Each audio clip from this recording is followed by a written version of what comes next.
You know when you got like 3/4 of a loaf left, and then you see that little blue-green fuzzy spot, and you're like, should I not eat? But you probably shouldn't eat it. But why?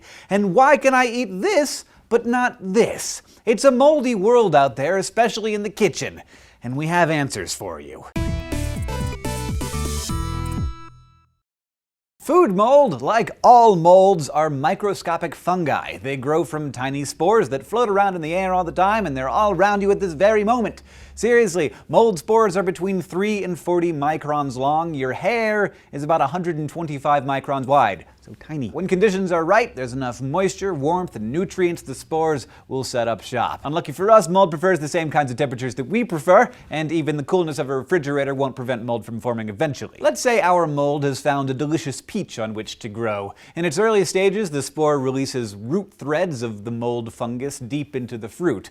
By the time you see the first signs of mold, those threads, called mycelia, have already penetrated the inner depths of that peach. These roots are difficult, if not impossible, to see. The signs of mold, whether it be weird fur, green dots, or white dust, are a result of the stalk of the fungi rising above or sitting on the surface of our now not-so-delicious peach. The spores that form at the end of the stalk are what give mold its color. Mold is an efficient organism, growing quickly as enzymes released by the mycelium break down whatever organic matter it has invaded.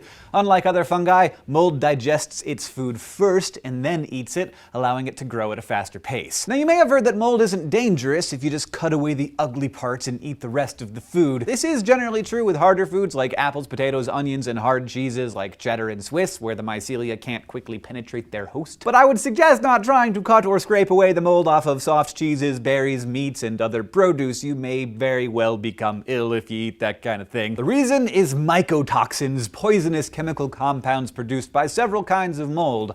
Mycotoxins are produced around the mycelium, and not only can they survive a really long time, but most aren't even killed when the food that it has invaded is processed or cooked. The molds that produce mycotoxins are mostly found in grains and nuts, but have been known to invade celery and other produce as well. One of the most dangerous types of mycotoxin is called aflatoxin, which is produced by two kinds of mold. This naturally occurring poison, which has been known to cause cancer, is typically found in field corn, wheat, oilseeds, and peanuts. In fact, many scientists believe that those dangerous peanut allergies we're always hearing about are the result of a reaction to aflatoxin, not the peanut itself. Other foodborne molds may cause less severe allergic reactions, rashes, or nasty infections. Of course, some molds don't produce mycotoxins and are totally safe to eat, notably the ones you see in some smelly cheeses like blue cheeses and Gorgonzola and Stilton.